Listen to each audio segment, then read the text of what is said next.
getting you up and getting your sports day started. I mean, I could wear a good-looking suit, and I could speak eloquently on his behalf. This is the Morning Drive Podcast. And then you'll take your remote and you'll push the button. Okay. And then magically the game will appear. From Double T 97.3. You can do your chatting via the Double T 97.3 mobile app. It's presented by Happy State Bank. Somebody asked Chuck, are there water facilities at the Jones to fill your water bottles? There are, and you can take a 20-ounce unopened bottle of water into the stadium. Okay? Mm-hmm. So cool that thing down, and then there's refilling stations, which I think is just awesome. makes it so easy, and it is awesome. It helps people keep hydrated and whatnot, so cooled off as well. So take advantage of those facilities tomorrow at Jones Stadium. They have them on the east side and on the west side. On the east side, it's like over there by the student gate, okay? And so I'm not sure where they are on the west side, but I know they've got them all over the place. So take advantage of that. Somebody asked Coach McGuire yesterday if we had to worry about him leaving for UT, much like Chris Beard did, and he said it's no dream of mine to be there. He said growing up, and he did not go to school here. He said growing up, he said he had a friend who was a big Arkansas fan, and he would go to some Arkansas games. He said, I had a shirt that said, I love Arkansas, whoever Texas is playing. So that got a big cheer. Last week I told you about his golf suggestion with regard to putting some Carmex on the head of the driver, which is illegal. I thought about doing that when I was playing golf with my brother and my nephew and my brother-in-law last weekend, but I did not. Actually hit the ball pretty well for a guy who hadn't played all year. Anyway, my brother and my nephew, they just absolutely crush it. They just crush it. But anyway, the point is, somebody anonymously, and I think it was, well, I know it was Coach McGuire's wife, asked if anybody had done that, and then Coach McGuire had to admit that swinging a golf club in your house is not a good idea because apparently he didn't call it the china cabinet, but he was talking about the cabinet where the dishes are. Apparently he swung his club in his house and he chipped it. Made a little contact, huh? He made a little contact, yes. So he's no longer allowed to swing his golf club in the house. Tough deal. Yes, it's probably good for any of us to be in that situation, not to swing your golf club in the house. Probably. Did your mom have a no throwing of balls and stuff like that in the house? Oh, I'm sure we got in trouble for that a couple hundred times, probably. A couple hundred times, right. Somebody says this off of the 8th Flooring Center chat line, and I guess it is. Biggest game in Coach Joey's career is Saturday. #good luck, #Wreckham. I mean, certainly for college. I mean, high school. I mean, he obviously played for state championships. Those were big games. Yeah, I think you'd have to say it is the biggest so far. Yeah. Your biggest concern tomorrow?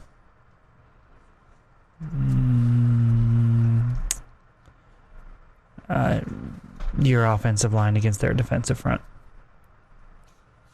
Can you provide some protection? Can you open up some holes? Can you be able to run the plays that you want to play or execute them the way that you want to execute them? Sure. Yeah. all of those things. Let's see here. Couple of the things here. Miles Price was on last night. Coach McGuire's talked about how tough he is, his swagger.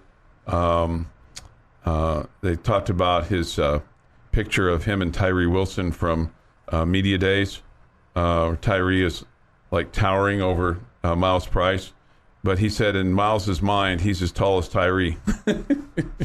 He's got that confidence, and he said he's tough. He plays the way the game is supposed to be played. Talked about how he's a great teammate, takes on the personality of his coach, and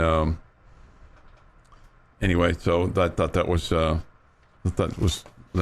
good, and Miles was really well spoken last night, and it was interesting.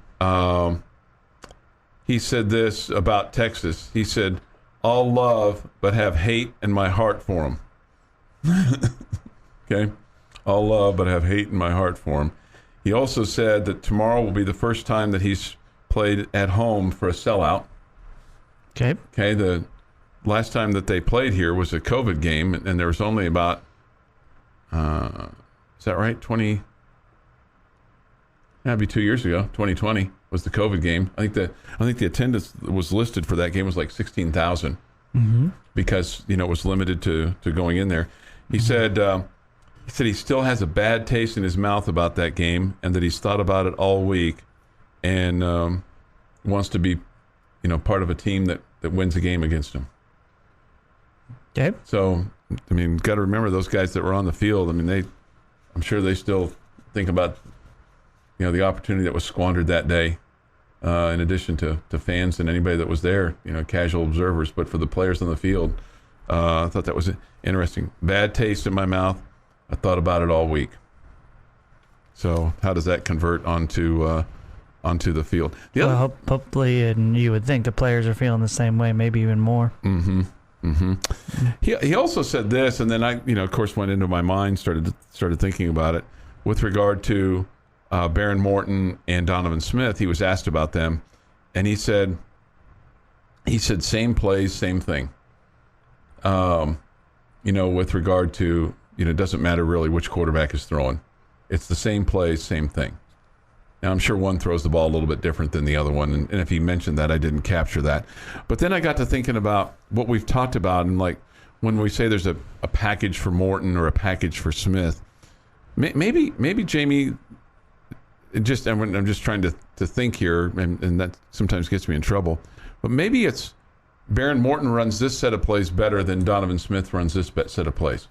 In other words, maybe there's certain plays on a rollout or whatever, or maybe that he sees better than Smith sees. So maybe that's what they're talking about when they talk about a package for Morton or a package for Smith. Possibly.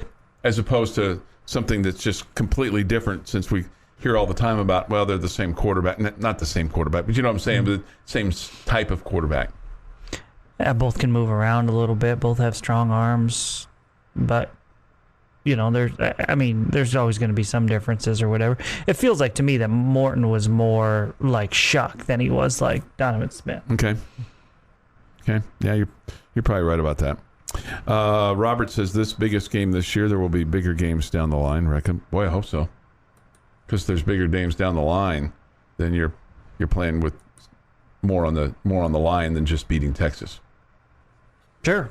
Yeah, for the Red Raider fan base, this is, for the regular season, this is the one they probably want more than any of them, most of them. Mm-hmm. So it is the biggest game of the regular season, unless you're playing the last game of the year, trying to get yourself into a bowl game or something like that. Yeah. 6:39 this morning here on the Morning Drive. Thoughts, comments, Yates Flooring Center chat line. Go to WT973.com for that, or the mobile app. Benchmark hotline is open as well. Other games in the Big 12 tomorrow. TCU plays at SMU. That'll be a battle of DFW. That'll be interesting there at Gerald Ford Stadium, not Gerald R. Gerald R. was a Michigan football player, and of course the President of the United States, appointed President of the United States, not elected. And then Baylor plays at Iowa State. That is also an 11 a.m. kickoff. And this is shocking to me, but Kansas announced a sellout at Memorial Stadium tomorrow. Great. So I don't know if they put them at $1 a cluck, or if they had a big remote somewhere and handed out a bunch of tickets, or if people actually bought them. But Duke and Kansas will play tomorrow at 11 a.m. And then the night game tomorrow night after Texas Tech at Texas is Kansas State at Oklahoma. And I did not realize this. I did not go back and do the work on this. The Tech Talk boys did. Last 5 years, K-State is 3-2 against Oklahoma. Yeah, they always seem to give them a lot of trouble. Yeah. A lot of trouble. Yeah. Yeah, I think besides obviously the Red Raiders in Texas, the TCU-SMU game is the one in the Big 12 that I'm most interested in this week. Yeah, that's it'll be that should be fun. I'll bet you that'll be a big house at SMU tomorrow morning at 11 a.m. Getting you up and getting your sports day started. That's me, man. Wow. Highly, impressive. This is the Morning Drive Podcast. I'm like the luckiest man on the face of the earth. Because your kids don't want mums? My oldest is a senior, and I think think we made it through without paying for a single mom. Wasn't the guy supposed to pay for the mom? Oh, I don't know. From Double T 97.3. September 23rd, 2022. Time for this day in sports history. Here is Jeff McGuire. An overused phrase, fight of the century, comeback of the century, whatever the situation is. I kind of feel like I like this one, though, from 1926. Because you're at least halfway through it at this point. It's the upset of the decade. Gene Tierney beats defending champion Jack Dempsey by 10 rounds in a unanimous decision at what would later be known as JFK Stadium in Philadelphia for the World Heavyweight Boxing title. They at least gave it a chance to have, we think we've seen the best one now, as opposed to like 1904. It's the battle of the century. It's 1904, man. We got lots of time to see something better. Right. That's a good point. 1933, Major League Baseball's New York Yankees commit 5 errors, 3 of them by their shortstop, but they still beat the Red Sox 16-12 at Fenway Park. That's all that matters. 1937, Yankees lose 9-5, but clinch when the Red Sox beat Detroit. 1955, Yankees clinch the pennant by beating the Red Sox 3-2. Trying to get some positive mojo for your Yankees this weekend there, Jamie. Well, they clinched a playoff berth last night against the Red Sox. 1979, Major League Baseball St. Louis Cardinal legend. And then I probably needed to say Sir Lou Brock, because Gustafson is listening and I don't want to get yelled at again. He stole his 938th and final career base. 1984, one of my favorite guys to root for, Sparky Anderson, is the first manager to win 100 games in both leagues. They'd go on to win the World Series that year, too. It's hard not to root for Sparky Anderson. 1988, Jose Canseco is baseball's first person to steal 40 bases and hit 40 home runs. And in 1997, the Seattle Mariners break the record for most home runs in a year with 258, a record that is now broken by the All-Star game by every team in baseball. It is National White Chocolate Day. Occasionally. I mean, it's like, I don't seek it. How about that? The white chocolate macadamia nut cookie is 1B for me. 1B. No. Oatmeal raisin is 1A. 1A. Okay. Yeah. Happy birthday, former Red Raider Stephen Gingrey turns 25 today. Callie. Coming up on Sunday, former Lady Raider Alicia Robertson, 38. Back to today, Anthony Mackie is 44. The Boss, Bruce Springsteen, 73. Jason Alexander, 63. Matt Kemp, 38. Jabba Chamberlain, 37. Or I should say Jabba Chamberlain, 37. John Harbaugh, 60. And Marvin Lewis is 64. And on this day in 1864, German astronomer, that's not the hard one to say, Jeff, Jonathan Gottfried Galle discovers the planet Neptune at the Berlin Observatory. Neptune, generally the 8th planet from the sun, was postulated by French astronomer Urbain Joseph Lear Weiner. No way I got that right. Who calculated the approximate location of the planet by studying gravity-induced disturbances in the motions around Uranus. On September 23rd, 1864, Leverrier informed Galle of his findings, and that same night, Galle and his assistant identified Neptune in their observatory, noting its movement relative to background stars over 24 hours, and confirmed that it was a planet. In 1989, U.S. planetary spacecraft Voyager 2 was the first human spacecraft to visit Neptune. And that is this day in sports history. All right. So happy birthday, Neptune. Yeah, why Neptune? Why did they call it something else? Well, because it's the god of the sea, and it was that far out, is what the perception was. And that's also why Pluto got Pluto's name, because it's the underworld. It's not because it has big ears. No, or because he's a good Disney character. Okay. Okay. This is this is going to be interesting tonight. Did you know, and you probably know this, tonight's Yankee game is not on conventional television. It's not on the Yes Network. Correct. It's only on Apple TV Plus. The Yankees offered to facilitate a trade, offering up Michael Kay, David Cohn, and Paul O'Neill, their announcers, to put them on the broadcast. So far, Apple and Major League Baseball has declined. This was done a long time ago. There was hope that Michael Kay would be in play for a loaner deal that would make him part of the broadcast if Roger Maris were to, be at this point where he would hit his 61st or 62nd home run, which is where he is. As of last night, Kay told the website Front Office Sports he would not be part of the Apple TV Plus streaming broadcast, citing a desire not to upstage Apple's usual play-by-play announcer Steven Nelson. So that's a class act on his part. Sure. And I hope he's rewarded by Judge not hitting a home run tonight. Kay said, when I first learned of this, at first blush, I would feel very uncomfortable taking the assignment away from someone else. That's the right thing to do. And he understands that. Like I said, this was set in play a long time ago. But it is unfortunate. And then I got to thinking about Hank Aaron in 1974, when he hit a home run, and they were on the road their opening season. They opened up at Cincinnati, and they wanted him to break the record in Atlanta, and so they sat him for a couple of games. Mm-hmm. And I was like, okay, well, I guess if the Yankees were playing on the road, they could say, well, we're going to sit Judge, but that karma might come back to haunt you, because you don't want to be in a position where you take games away from a guy and then he comes up short at the end of the year. Yeah, you're also in a pennant race. Yeah, trying to win the division.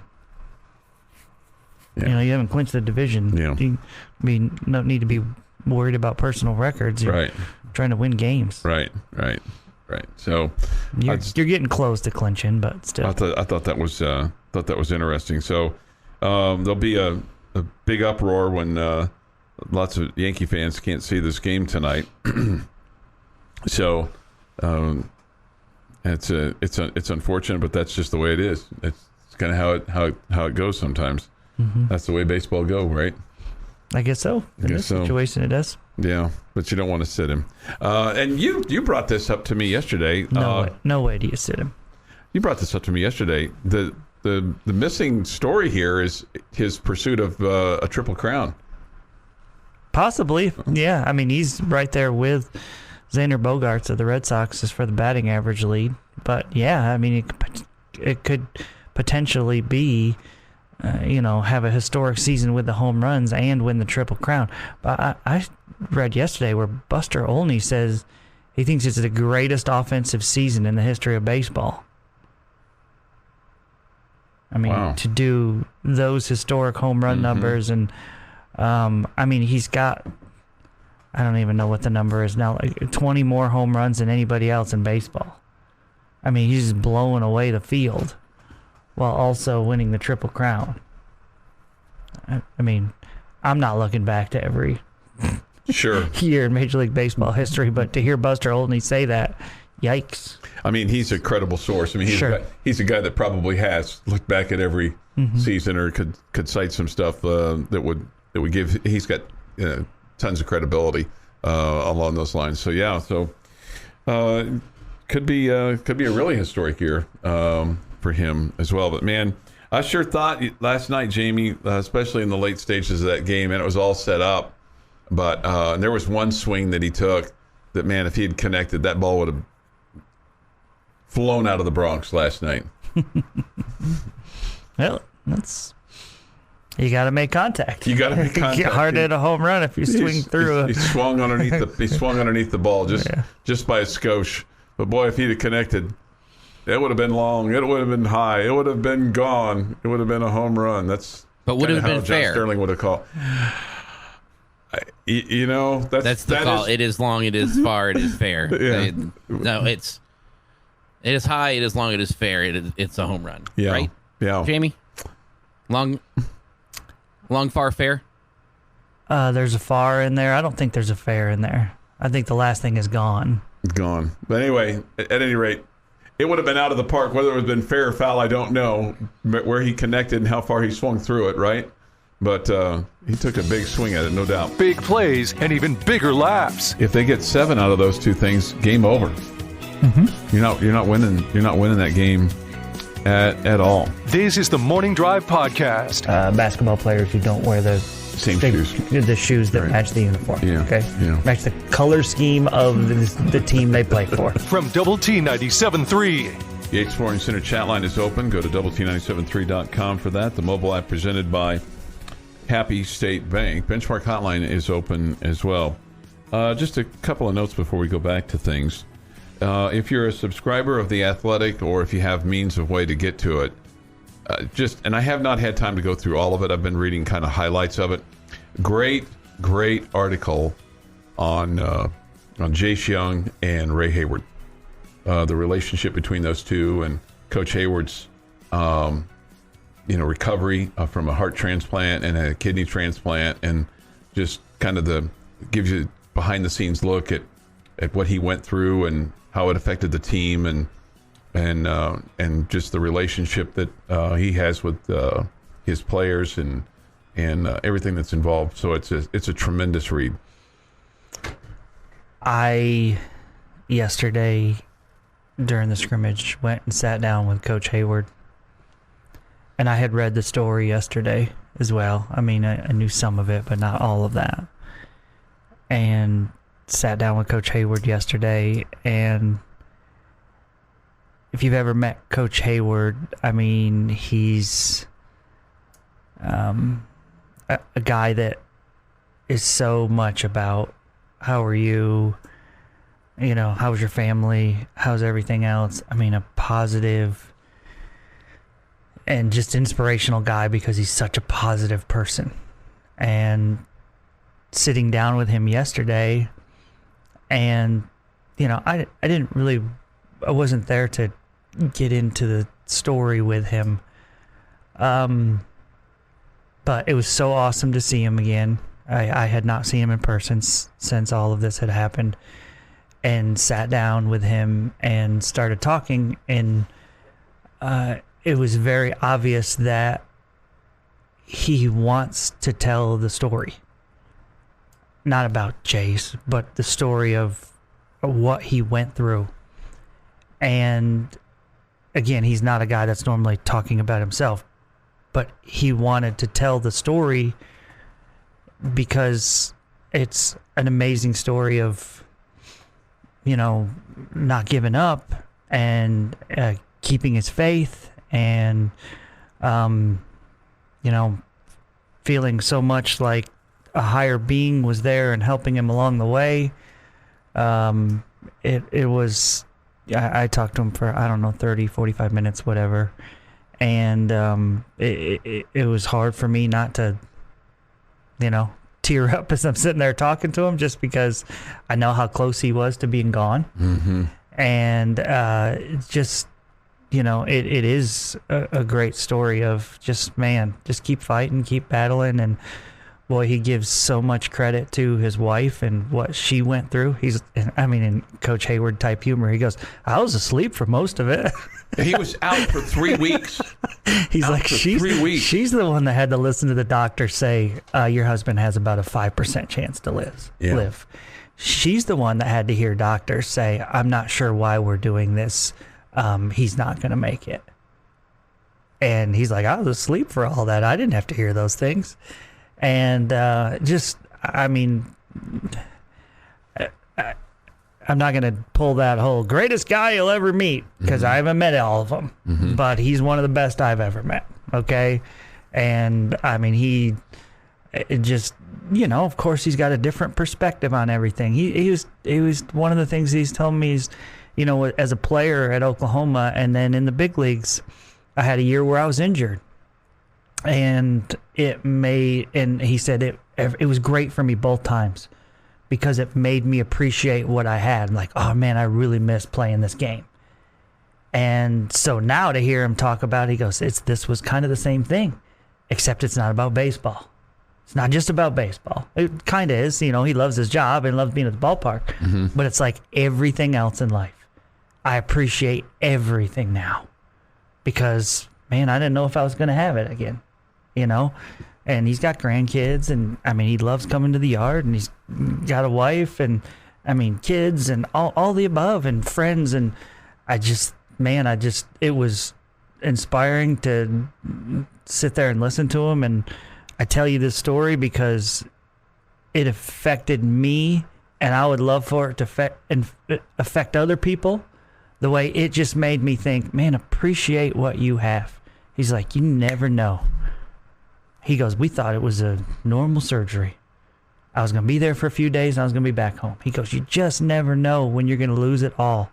Appreciate what you have, and don't take it for granted. And he's just an awesome guy. He's an awesome guy. If you ever get to meet him and get to know him, you'll know exactly what I'm talking about. And, I walked away. I felt like I walked away from that 30 or 45-minute conversation feeling like, man, I got it better than I think I have it, and I need to appreciate it like he says. Mm-hmm.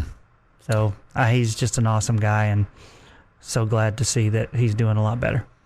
Yeah, and like I said, it's a great read. I haven't had a chance to read all of it yet. I started it, and then I started it again. But one of the things that stood out was what one of the doctors said in this article about how with transplant patients, and he had both his heart and his kidney transplanted because when his heart went wonky and they had to put him on machines, it caused his kidney to fail, and so they had to do both. They did one, and then they did the other. They talked about how he would get out of bed and sit in a chair every day. And the doctor said, you don't see that with transplant patients.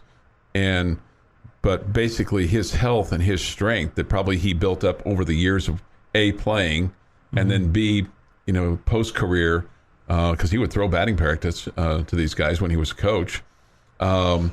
Just stamina and all those things, took care of himself, is what helped save his life.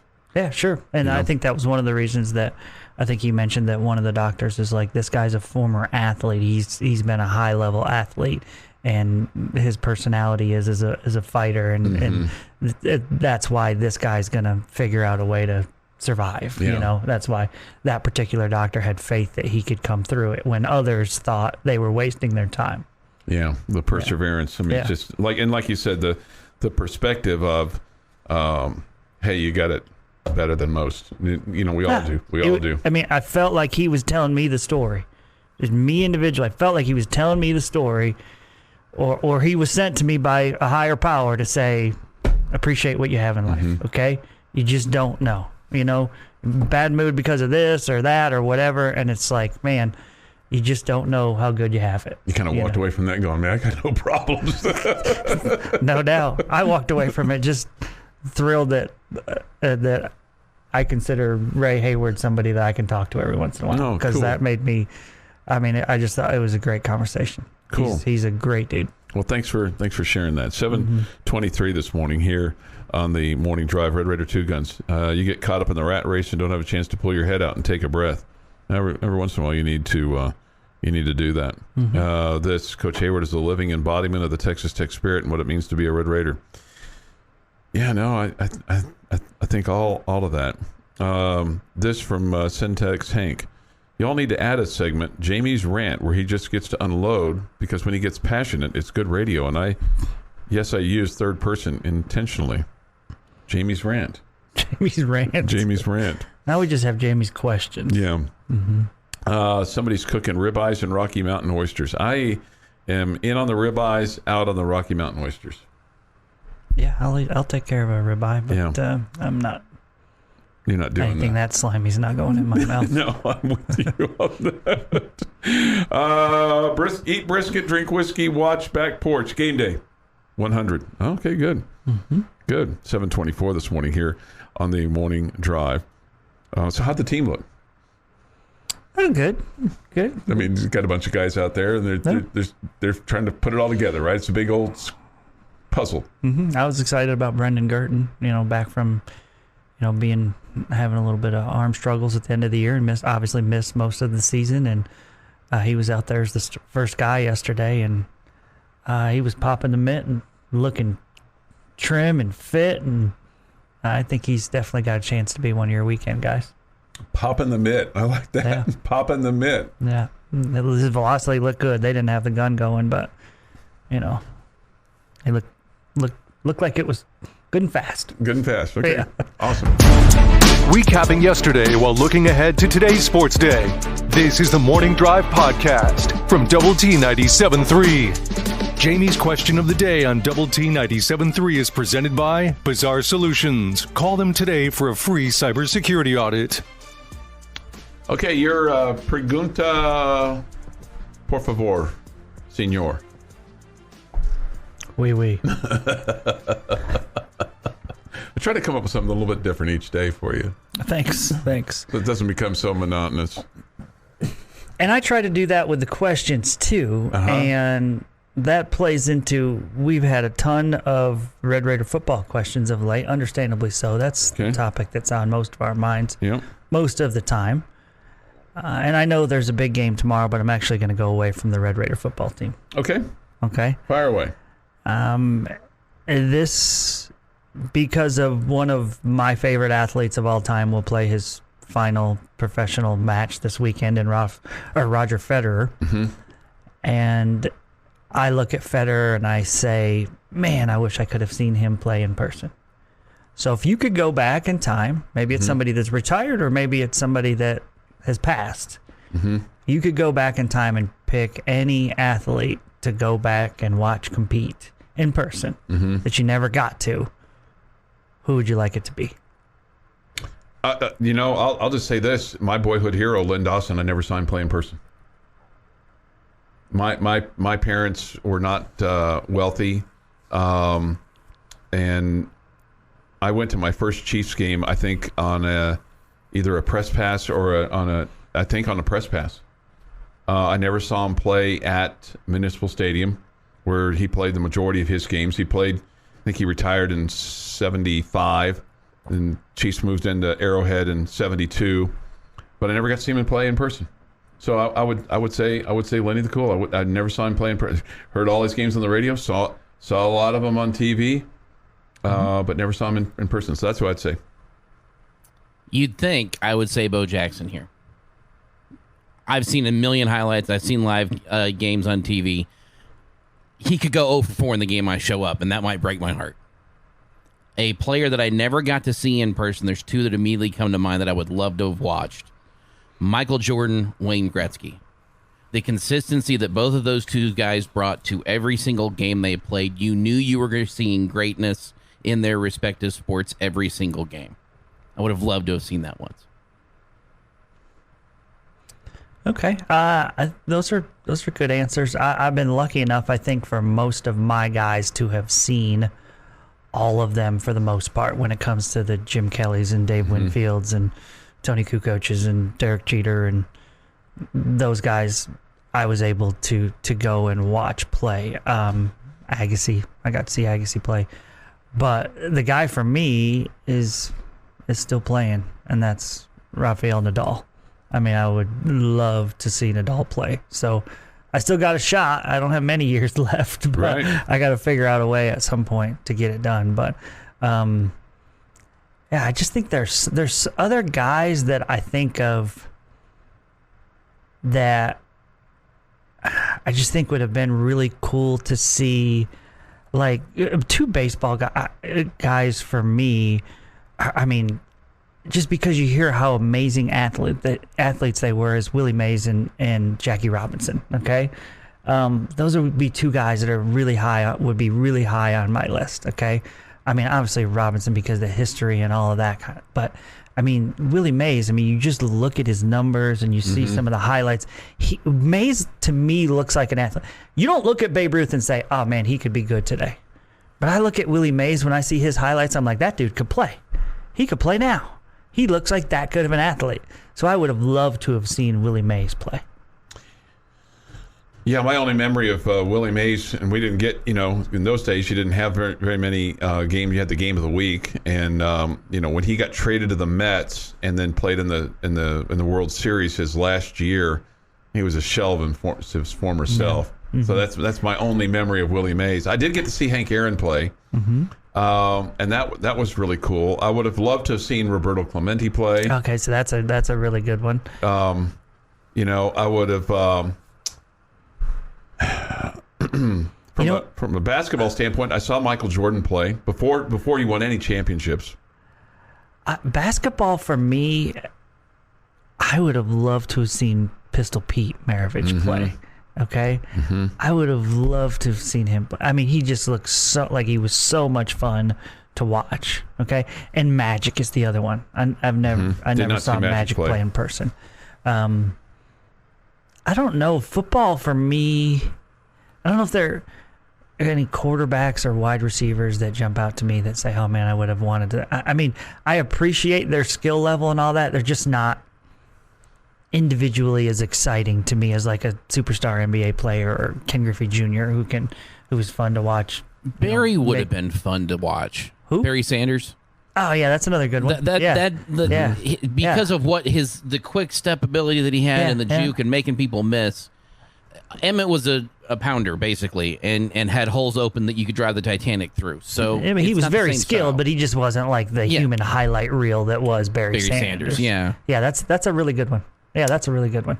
I saw Marcus Dupree play in college, and he was a guy that should have been a great NFL player. He tore up a knee and then got sour with Oklahoma, and then was never the NFL player that Barry Sanders was. But he had electricity, in terms of the other thing. Go ahead. Speaking of going way back on some players, how about Gail Sayers? Just the highlights from that, the phenomenal Bears running back that he was. I would have loved to have seen that in person too, just to experience what that was like and what he could do to defenses. Very similar to Barry Sanders in that kind of way, but a lot more speed in straight line. Your thoughts? Here's some from the Yates Flooring Center chat line. Robert says Mickey Mantle. Robert is a big Yankee fan. Man, that would have been a good one. That would have been a good one in his highlight. I'm with Jamie on Pistol Pete. The few highlights that exist are electric. I mean, he just looks like everything was so much fun. Yeah. George Gervin, because somebody says the Iceman for the San Antonio Spurs. Man, yeah, that's a good one. Or Dr. J. Yeah. Dale Earnhardt, Randy Moss, Payne Stewart. I've seen Earnhardt. This from Centex Inc. Johnny Unitas, when Dad was stationed in Norfolk, Virginia. I love Johnny U. But he was a guy that, I mean, he could sling it. Sure. He could sling it. If you wanted to say a guy from that era as well, you could say Joe Namath. Our man Dutch says he got to see two-time Heisman Trophy winner Archie Griffin play at Ohio State. Earl Campbell, he was a beast. Well, that's funny you mentioned them. I got to interview those two back-to-back within about a 10-minute period once. I never saw either one of them play in person. Archie Griffin and Earl Campbell back-to-back? Wow. Okay. Somebody brings up Muhammad Ali. I would have loved to have seen Muhammad Ali box. I think first of all, the event itself would have been spectacular. Sure. Just because in those days, I mean, it was a true star of stars, actresses and actors and just celebrities and just everything. Somebody says Patrick Mahomes. Okay. I'd like to see him play in person in the NFL. A question that I have for Mahomes is one question I have for Mahomes from his Chiefs career is the first AFC Championship game that he played in that my wife and I went to, and right before they kicked the field goal, there were still a few seconds left, and I just would like to know if did you try to get one more play out of Andy Reid, because going down the left side, Tyreek Hill was just, it seemed like all Patrick had to do was flick it, because it seemed like he was burning those defensive backs. And could they have scored a touchdown as opposed to settling for the field goal to go to overtime. I almost wonder if the Mahomes today would say, if that happened today, is like, hey, I want one more play, and he would have that trust factor with his coach. But maybe so. In those days, I mean, they hadn't won a Super Bowl in 40-something years, and you have a chance to kick and go to overtime, and then take your chances. He never got his chance in the overtime because Brady drove down and scored a touchdown. The defense just couldn't get a stop. Oh, that was a fun question. Somebody says Walter Payton. Yes, best running back of all time. That would have been fun too. Recapping yesterday while looking ahead to today's sports day. But I bet you many of his coaches probably haven't. They're like, who is this? What is this Mayberry that you speak of, right? This is the Morning Drive Podcast. Sign me up. Get your popcorn ready. From Double T 97.3. So Harrell in the shotgun from the 28 to throw. Goes to the right side for Crabtree. It's caught. He breaks. Oh, he scores! Touchdown, Red Raiders! Unbelievable! Touchdown, Red Raiders! Michael Crabtree has done it. This is the Morning Drive on Double T 97.3 and Fox 34 News Now. If that doesn't send a little chill up your spine, you might want to call 911 and have the EMS come over to your house or place of business or pull over to the side of the road. Never gets old, but it's been too long since you had a victory over Texas, because that was the last time in 2008 on November the 1st. Jeff, you could have made like a really cool montage. Our stations are big into the montages. That's under copyright infringement. You could have come up with a really cool montage with that play and the Little People Big World play and Kurt Wilson 2 times and Zach Davis and Keenan Evans. All of these were would be great. We couldn't call it a montage though, because that's under copyright. We could call it like 3 minutes of freaking greatness. You can keep your montage word. We will just call it awesome. Heaven. Is the montage still a thing? I haven't heard it lately. Is it still a thing on the end of the bench? I'm not really sure. Okay. I'm not really sure. I mean, I catch them pretty occasionally. I haven't caught any... Like a cold or a rash? No, just haven't left my office in the early portion of the morning to be able to catch Choice and Hacks. Yeah, I hear it's going around these days. Okay. Mm-hmm. And I think I've missed every take versus take this week. So I've been, busy at key times. It's disappointing. Yeah, it's disappointing. I can't believe you missed yesterday's. It was fantastic. Yeah, I did miss yesterday's. I guess it's not growing as fast as everybody says it is. Well, I mean, can't like a fungus. Jamie may have asked the best questions ever in yesterday's take versus take. Well, I get this from the head man of the end of the bench. Jeff Haxton says, yes, play it. Permission granted. No, I need that in writing and in triplicate. I have it right here. I have it right here via the text. Or is I don't want that montage. I want my version that I have just, way late to the party asked for. A little prep work ahead of time. Probably if I'd told Jeff yesterday, he'd have been all ready for us. Okay. But no, here I am on the fly. Hey, that'd be a good idea. Hey, there's 50 minutes left in the show, Jeff. What are you doing with your life over there? I know it wasn't the last win against TU, but it was the last win in Lubbock, okay? So semantics. But that's accurate. That's accurate. There wasn't our last win. Do you want... It's something that I saw this morning that was... I guess it was kind of surprising to me when you consider that in the all-time streak here, Texas has won 54 times and Texas Tech has won 17 times. But do you know what the longest streak has been for Texas? I do not. 8. It doesn't seem like that long. I mean, I wasn't here for those 8 because it was, I think, in the 60s. But oh, you mean in a row? They won 8 in a row. Yeah, 8 in a row. Oh, okay. I thought you meant... When you've won 54, It just seems like you would have had a longer run than 8. Yeah, I don't know. I'm not real sure. Okay. So lost here at home 2 years ago, 63-56 in front of 16,615. 10 years from now, somebody's going to look at that and go, why were there only 16,000 people there? Well, that was COVID.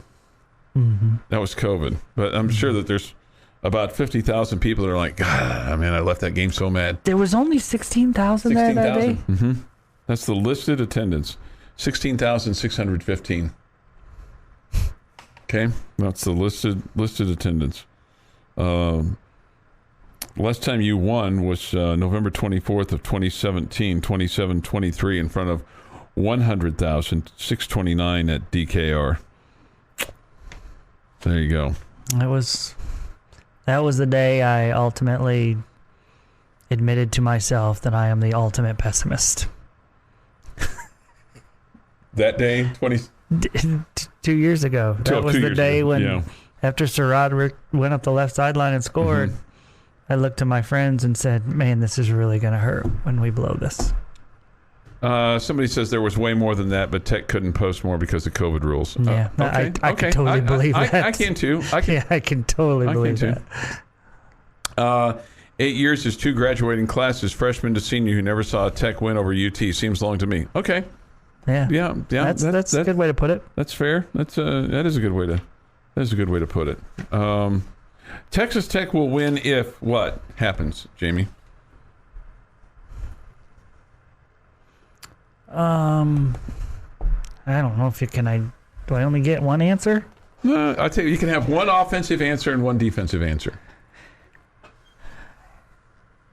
You hold down their run game. Do you think it has to be less than 200 yards? Yes. Yeah. Yes. I agree. Much less. Much less? Like less than 150? Yep. Really? Yep. And because it's not like they can't throw the football. No, I know. Yeah, I think it's got to be like 140-ish or below. Really? And you have to not turn the ball over. See, I think the last thing that you said there is just absolutely spot on. You just cannot afford to turn the ball over. I think that you probably could give up more than 140. I don't think you can give up more than 200. And then we'll get into a score here in about 30 minutes in terms of what you think the score is going to be. But you just clearly cannot turn the ball over like you have the last couple of weeks, because I think they'll. And then I wonder, what does the home crowd do for you? Any game the rest of the season. Yeah. You cannot turn the ball over the way you had the last 2 weeks, unless you're getting a bunch of turnovers back. But so far, you haven't been able to do that. Right. Any game the rest of the season. When you're -3, right? Have we been -3 the last 2 weeks? Oh, yeah. Probably so. Each time? I don't know off the top of my head. Okay. Close to it. You're not going to win a single game the rest of the way. No. If you go -3 in those games. No. Okay, so far you've thrown 7 interceptions on the year. You've only got 1. You must have been just -2 this past week, right? No, that's not right, because the muffed punt too. Yeah. Muffed punt, 3 interceptions. They had the 1 fumble out of the side of the end zone. Is that the only one? Texas. I don't have the play-by-play sheet in front of me. Yeah. Texas Tech has recovered 2 fumbles. The opponent has fumbled it 3 times. Texas Tech has fumbled it 5 times, and the opponent has recovered it once. The Houston game, I know you threw 3 picks. I thought you had an interception there as well. I don't remember if there was any fumbles in the Houston game. I don't think there was. I think you had the interception. Feels like a month and a half ago. Yeah. This question: what's more important for this game, total yards rushing or yards per carry?